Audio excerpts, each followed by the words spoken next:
The Minister of Finance and Coordinating Minister of the Economy, Wale Edun, says the successes of President Bolaji Tinubu's economic diplomacy, particularly with Saudi Arabia, is beginning to manifest.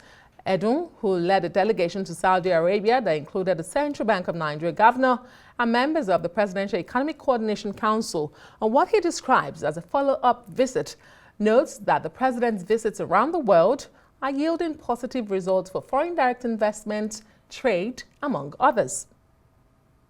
Went really to follow up on the economic diplomacy, the incisive, robust, and of course, exhaustive economic diplomacy that His Excellency Mr. President has carried out around the world, on all the continents, whether it's South America, Brazil, whether it's Asia, China, India, Europe, Germany, France, everywhere.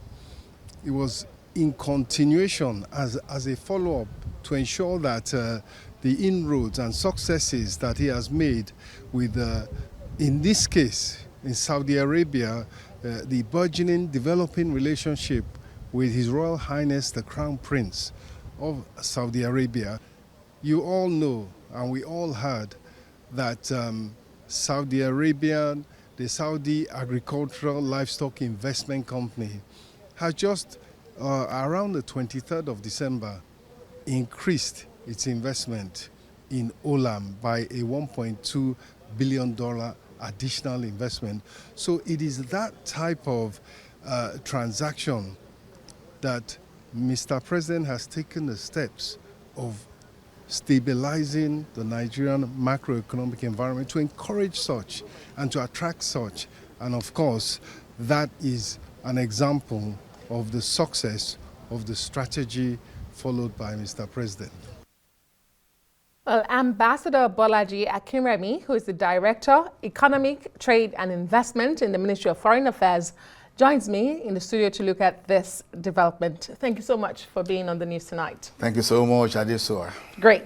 So beyond these headlines and high-profile announcement of follow-up visits, how does the ministry benchmark the measures of success of these high-profile trips by Mr. President?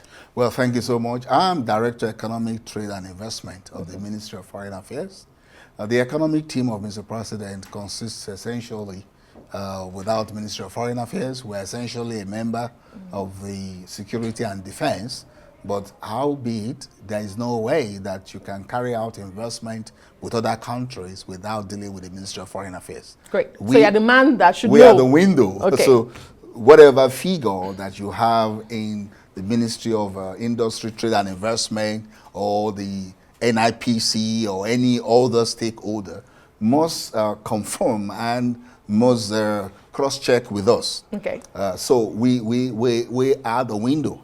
And we've played this role. I stand as the Director of Economic, Trade and Investment. And I must say that the Minister of Finance has given a very comprehensive report of the economic team, and particularly relating with the economic diplomacy. Essentially, there are 7 pillars of this economic report. If you have a chance to take a look at it, I don't know whether that is the focus of your discussion. And where can we find the 7 pillars? And if you can just quickly read them out for us. Number 1 is the imperative to attract more foreign investment. Okay. And under these, we'll deal with the issue of trade and investment partnership, which is what is relating by saying that Saudi Arabia has added 1.2 billion. By the way, we must clarify that this is not the only investment, it's an addition. The Saudi has been part of the Holams. And by the way, Olam started in Nigeria. Nigeria is an incubator. Nigeria is a womb, and we nurture Olam before it became an international edifice, and is now owned by Singapore and all other countries, India and all of that.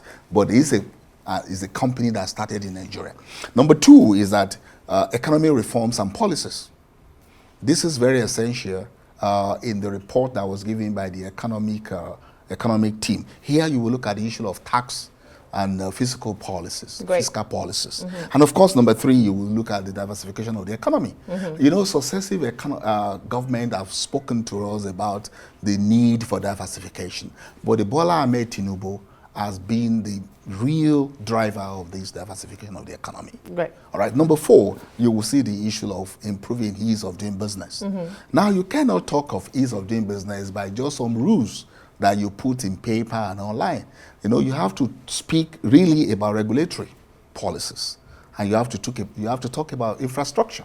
And all of these is being taken care of by Bola Ahmed Tinubu. Number 5 is you have to speak to addressing security and governance issues. And these are issues that when you go in from country to country, talking about the need to invest in Nigeria, they speak to you about the issue of security. Great. So, And 7, the last one. Fine. Number 6 is the regional and international diplomacy. And number 7 is the social and environmental consideration. Great, because it brings us to my next question. Yeah. We have seen President Bolaji Tinubu make these global trips in pursuit of foreign investments. But one wonders, and the question analysts are asking, people are asking, is there a clear strategy driving these engagements, or is Nigeria just casting its net wide? Are we casting our nets wide and hoping something sticks? How do you prioritize who you're speaking with, who you're not speaking with? Because just recently, one of his last trip to France has generated controversy. So tell us, how does Mr. President, how does Nigeria prioritize these engagements, where to go to, who to speak to? Well, we have the man who knows the way sitting at the back of the steering, and we should have confidence in him. He's done it before as a state governor, and now he's doing it as a president. He's putting together a very strong team, and the foreign minister, His Excellency Tuga is one of them. We have seen a minister of budget, we have seen a minister of finance, we have seen a couple of very important ministers. So it's not the president alone that will do this. But you are asking whether we have a roadmap. Yes. And I think Nigeria should have confidence in their government. That's why I said the man who knows the way. We have certainly a roadmap, and for people like us who have put in years and decades as a service, for us to put in our neck online, we must be sure that... What does that roadmap look like? Of course, it fall in tandem with the renewed hope agenda. Okay. Because Nigeria need to recover. We can see the bold step that Mr. President has taken in the first day in office by declaring 2 very important economic policies. Until today, those are the things guiding us. Those are very strong policies. The Yoruba says, "Odajulo biowo." Meaning, for our international audience. Bold. You must be bold if you want to prosper. Great. And for these reforms, it takes a very bold person. And it takes someone who knows. So it's going to be child play for anyone to think that we are just doing what Yoruba call a yije yoje. No, it's not. We are not doing kalu here.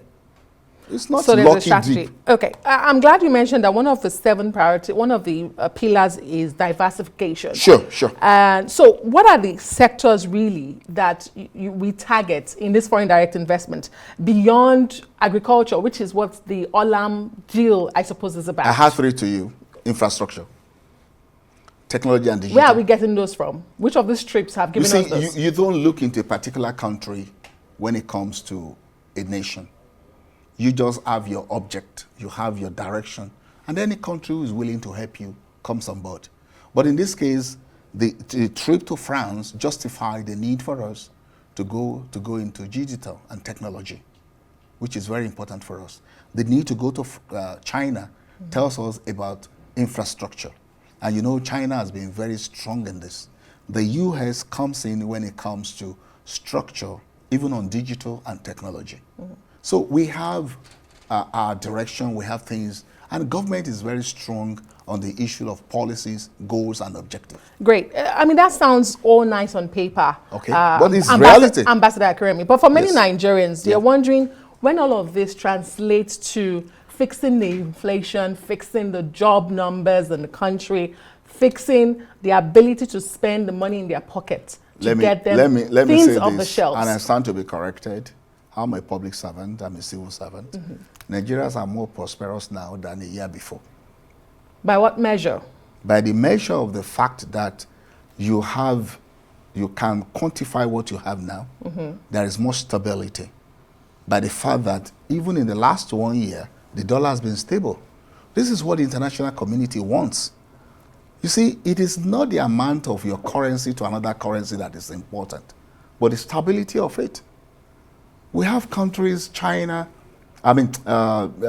Vietnam has, even Korea You can't compare. So when you have stability and you have predictability, you're on the way to recovery.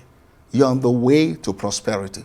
And I think this government has done more for a common man, in the sense that you can wake up and know what is going to be tomorrow. We were doing a magic before. No, your economy is not run on magic. So anyone who's coming to invest now have seen a stable economy, have seen that how he can get his money repatriated. Yeah. Mr. President has promised that easy come in, easy go out. The rules are very clear. We have done a lot on ease of doing business. Infrastructure are being produced. Even you that you stay in Abuja, you can see a lot. Okay. In Lagos, you can see a lot. In River State, you can see a lot. In Kaduna, in Kano, you can see all of these things. I don't know if many Nigerians agree with that, but before you go, let me ask you, I mean, we are seeing this from Saudi Arabia. Which other countries should we be looking at for tangible results from these trips by Mr. President? Well, I mean, you are the man with the numbers and when figures. Mr. President was in India in September, 14 billion was announced. Was announced. As it, Yes. as it materialized. And on that 1 month, 7 billion was redeemed. Okay. So it is not only Saudi Arabia. We mustn't make that mistake. And in fact, the numbers coming from Saudi is just 1.2. Where have we gotten our biggest investments from so far? Oh, well, so far, I would say China. China. Okay.